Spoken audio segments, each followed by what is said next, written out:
नमस्कार विद्यार्थ्यांनो, आज आपण इयत्ता 6वी चा lesson unit 4 4.1 the nightingale and the nobleman, एक कोकिळा आणि एक साधा माणूस, चांगला माणूस या आशयाचा हा पाठ आपण बघणार आहोत। यापूर्वी मी इयत्ता 6वी चे जवळपास सर्वच व्हिडिओ सर्वच अभ्यासक्रम टाकलेला आहे। 6वी ची इंग्रजी खूप चांगली आहे, सर्वच पाठ सर्वच लेसन खूप इंटरेस्टेड आहे। प्रत्येक लेसन मधून आपल्याला बोध घेता येईल असा हा 6वी चा इंग्रजीचा अभ्यासक्रम आहे। चला तर आपण हा पाठ शिकूया। A nobleman in far away land once caught a nightingale and put him in a cage. या चांगल्या माणसाने एकदा एक कोकिळा पकडली आणि पिंजऱ्यामध्ये ठेवली। No birds like to be shut up in a cage. कोणालाच पिंजऱ्यामध्ये डांबून राहायला आवडत नाही आणि ही कोकिळा देखील त्याला अपवाद नव्हती। कोणालाच आवडत नाही, कुठल्याच पक्षाला आवडत नाही, आपल्याला देखील आवडत नाही। आपल्याला देखील सर्वांचं ऐकायला आवडत नाही, आपल्याला देखील स्वातंत्र्य हवं असतं आणि मग म्हणून या कोकिळाला देखील त्या पिंजऱ्यामध्ये राहायला आवडत नसे। The nightingale began to plead, आणि मग ती कोकिळा त्या चांगल्या माणसाला याचना करू लागली। प्लीड म्हणजे याचना करणे, विनंती करणे। प्लीज सेट मी फ्री, कृपया मला मोकळं करा, मला माझं स्वातंत्र्य द्या। If you let me go I will tell you the secret of happiness. बघा, ती कोकिळा त्या चांगल्या माणसाला काय म्हणते बघा, if you let me go, जर तुम्ही मला सोडून दिलं, I will tell you the secret of happiness, जीवन जगण्याचं रहस्य हे तुला सांगेल। सिक्रेट ऑफ हॅपीनेस म्हणजे जीवन जगण्याचं रहस्य। The nobleman was rich but not happy, आणि तो जो काही चांगला माणूस होता तो श्रीमंत होता परंतु तो आनंदी नव्हता। नॉट हॅपी म्हणजे आनंदी नव्हता। He wanted to know the secret of happiness so he let the bird go, आणि मग त्याला देखील आनंदी राहण्याचं रहस्य माहीत करून घ्यायचं होतं आणि मग म्हणून त्या माणसाने त्या कोकिळाला सोडून दिलं। लिसन, बघा ती कोकिळा आनंदी राहण्याचं रहस्य त्या माणसाला काय सांगते। Listen, said the nightingale, this is the secret of happiness, हे आनंदी राहण्याचं रहस्य कोणतं? Never cry over spilt milk and never trust idle words. दोन गोष्टी त्या कोकिळाने त्या माणसाला सांगितल्या। Never cry over spilt milk, आपल्या हातून जर चुका झाल्या असेल तर त्यावर पश्चाताप करून काही फायदा नाही। आणि दुसरं, नेव्हर ट्रस्ट आयडल वर्ड, कुठल्याही बाष्कळ बडबडीवर, मूर्ख बडबडीवर विश्वास ठेवायचा नाही। आयडल वर्ड्स, आयडल वर्ड म्हणजे काय?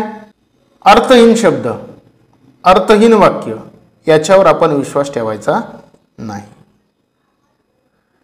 The nobleman didn't think much of the secret, आणि या गोष्टीवर त्या माणसाने काही जास्त विचार केला नाही। This is just a silly piece of advice he exclaimed, आणि तो काय म्हणला, हा तर मूर्खपणाचा सल्ला आहे, हा काही सल्ला योग्य नाही। The nightingale flew a little higher and said, आणि मग ती कोकिळा सोडून दिल्यानंतर थोडी उंचावर उडाली आणि काय म्हणाली बघा, too bad you let me go, फार वाईट काम केलं मला सोडून, तू फार मोठी चूक केली, फार वाईट काम केलं। I have red diamond under my wings, now you wouldn't get any of them, आणि माझ्या पंखाखाली एक सुंदर असा हिरा आहे आणि आता तो मला सोडवलं, तुम्हाला मुक्त केलं, आता तुला तो भेटणार नाही. Now the nobleman was really very and very unhappy. आणि मग असं म्हटल्यानंतर त्याला खूप आणि खूप दुःख झालं, खूप नाराज झाला. ओ नो, अरे देवा, हाऊ स्टुपिड ऑफ मी किती मूर्ख आहे.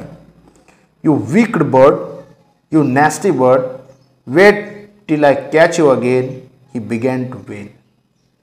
तो काय म्हणतो, तू एक वाईट पक्षी आहे, तू मूर्ख पक्षी आहे, वेट, थांब, I will catch you again, मी तुला पुन्हा पकडतो.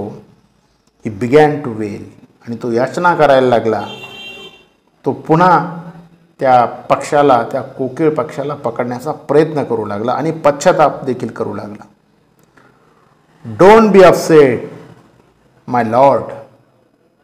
महाशय, महोदय, एवढं नाराज होऊ नका. ती नायटिंगल म्हणाली, said the nightingale. It was kind of you to let me go. तुमचा मोठा दयाळूपणा आहे की तुम्ही मला सोडलं. That is why I gave you a good piece of advice. आणि तुम्ही मला सोडवलं, तुम्ही मला मुक्त केलं, तुम्ही मला स्वतंत्र केलं आणि म्हणूनच मी तुला चांगला सल्ला देऊ शकले. Think over it. यावर विचार कर. The first thing I said was don't cry over spilt milk. आणि पहिली गोष्ट, पहिला सल्ला मी काय सांगितला की don't cry over spilt milk. आपल्या हातून एखादी चूक झाली असेल तर त्यावर पश्चाताप करू नको. गोष्ट घडली असेल तर घडू द्या, परंतु पुन्हा त्याबद्दल विचार करायचा नाही. I am already far away from you. मी तुझ्यापासून ऑलरेडी दूर आहे. You can't catch me again. तू मला पुन्हा कधीही पकडू शकत नाही. Then why make yourself unhappy about it. तू मला पकडू शकत नाही, मी तुझ्यापासून फार दूर आहे, आणि मग का नाराज होतो, का पश्चाताप करतो, का दुःखी होतो. सेकंडली, आणि दुसरं, how can an ordinary birds like me have a diamond under his wing. आणि दुसरी महत्त्वाची गोष्ट, माझ्यासारख्या सर्वसाधारण पक्षाच्या पंखाखाली हिरा कसा असू शकतो.